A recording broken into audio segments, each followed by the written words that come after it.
गणिसा सब है। मैं आप लोगों ने आज साबदा माता री कहानी क्यों आप लोग सब सुनजो और हुकारो भरजो सा।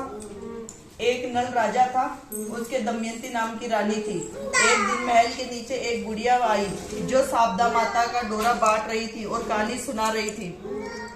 वहां पर बहुत भीड़ हो रही थी, सब औरतें डोरा ले रही थी। रानी ने ऊपर से देखा और दासी से बोली कि नीचे देखकर आ किस चीज की भीड़ हो रही है। तो वह देखकर आई और बोली कि एक बुढ़िया साबदा माँ का डोरा बांट रही है जिससे धन लक्ष्मी होती है। वह डोरा कच्चे सूत की 16 तार की 16 गांठ देकर और हल्दी के रंग कर पूजा करके 16 ने जो के आके हाथ में लेकर साबदा माता की कहानी सुनकर गले में बांधे। तब रानी ने भी डोरे की पूजा करके अपने हाथ में बांध लिया। जब राजा बाहर से आया तो डोरा देकर बोला कि रानी आज हार में क्या बांध रखा है। तो रानी बोली कि साबदा माँ का डोरा बांध रखा है, इससे धन लक्ष्मी बढ़ती है। तो राजा बोला कि अपने पास तो बहुत धन है, और कहकर राजा ने डोरा फेंक दिया। उसी रात को स्वप्न में साबदा माता बोली कि राजा मैं तो साबदा हूँ, इसलिए जा रही हूँ, तेरा धन कोयला हो जाएगा। सुबह उठकर जब राजा ने देखा तो सारा धन कोयला हो गया। तब राजा बोला कि रानी हम यहाँ पर एक ब्राह्मण की लड़की को छोड़ देंगे जो रोज यहाँ पर दिया जला देगी, पानी भरेगी, झाड़ू पोछा करेगी और घर में बैठी रहेगी, और हम दूसरे गांव में जाकर रहेंगे। तब वह तालाब पर पहुँचे तो राजा ने वहाँ पर 2 तीतर रानी को लाकर दिए और बोला तू इन्हें भून कर रख, मैं अभी नहा कर आता हूँ। रानी ने तीतर भून लिए। तब दोनों खाने बैठे तो तीतर उड़ गए। तो राजा रानी अपनी बहन के यहाँ पहुँचे। बहन ने उन्हें पुराने घर में ठहरा दिया। राजा रानी बहन के घर में गए तो वहाँ बहन के सोने का बछड़ा बछड़ी पड़ा था। वह जमीन खा गई। तो राजा रानी से बोला चलो, नहीं तो अपने से चोरी लग जाएगी, और वहाँ से दोनों चले गए। वहां से राजा के दोस्त के गए तो उन्हें पुराने महल में ठहरा दिया। वहां पर गए तो वहां 1.25 करोड़ का हार खूंटी पर टका हुआ था। वहां पर मोर बना हुआ था, वह हार निकल गया। तब राजा रानी बोली कि यहाँ से भी चलो, नहीं तो चोरी अपने से हार की लग जाएगी। तो रानी बोली किसी के घर जाने की बजाय जंगल में लकड़ी काट बेचकर हम अपना पेट भर लेंगे।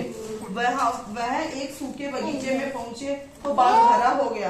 बाग का मालिक बहुत खुश हुआ।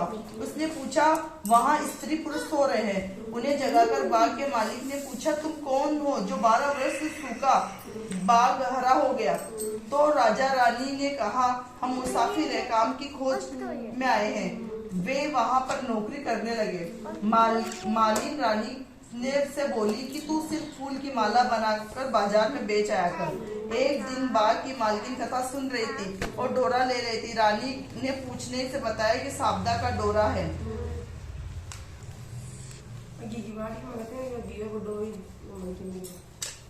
रानी ने कथा सुनी और डोरा लिया। राजा ने अपनी पत्नी से पूछा कि यह डोरा किसका बांधा है। तो रानी बोली कि यह वही डोरा है जो आपने तोड़कर फेंक दिया था। उसी कारण साबदा देवी हम पर नाराज हुई। रानी बोली यदि साबदा माँ सच्ची है तो फिर हमारे पहले से दिन लौट आएंगे। उसी रात राजा को पहले की तरह स्वप्न में आई एक स्त्री कहकर गई कि मैं जा रही हूँ। दूसरी ने कहा कि मैं वापस आ रही हूँ। राजा ने दोनों के नाम पूछे तो आने वाली लक्ष्मी नाम बताया, जाने वाली दरिद्रता हूँ। तो राजा ने पूछा कि मुझे पता कैसे चलेगा।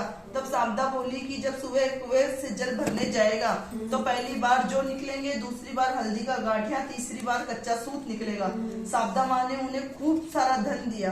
फिर राजा रानी बोले अब हमारे 12 वर्ष पूरे हो गए और अच्छे दिन आ गए हैं, इसलिए हम अपने घर जा रहे हैं। तब मालिक ने उन्हें बहुत सारा धन दिया।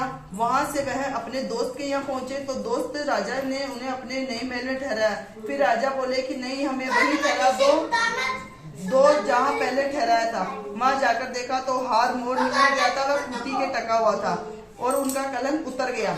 वहां से वह बहन के घर गए तो बहन ने नए महल में ठहराने के लिए कहा। तब राजा रानी बोले नहीं, हमें तो वही ठहरा दो जब पहले ठहराया था। जब वहां गए तो जो धरती बछड़ा बछड़ी निकल गई वह दे गई और राजा रानी से बोला कि अब हमारे दिन अच्छे आ गए हैं। वहां से राजा रानी सरोवर के किनारे पहुंचे। जो दोनों तीतर पड़े थे वे समझ गए कि हम वही तीतर है जो राजा रानी अपने महल की तरफ चले गए। देखा कि जो दरवाजा टेढ़ा हो गया था वह ठीक हो गया, सोने की झारी आ गई, दातन हरी हो गई। जो ब्राह्मण की बेटी दीपक जलाने के लिए छोड़ गए थे उसको उन्होंने अपनी धर्म की बेटी बना लिया, उसको बहुत सारा धन देकर उसका विवाह कर दिया। रानी ने शारदा माता का उज्जवल किया, 16 ब्राह्मणी जिमाई, 16 चीजें दी, हलवे पूड़ी की रसोई बनाई। शारदा माता, जैसा पहले राजा से रूठी वैसे किसी से मत रूठना, राजा को वापस वैभव दिया वैसा सबको देना, कहता सुनता हुकारा भरता अपने सारा परिवार ने दीजा।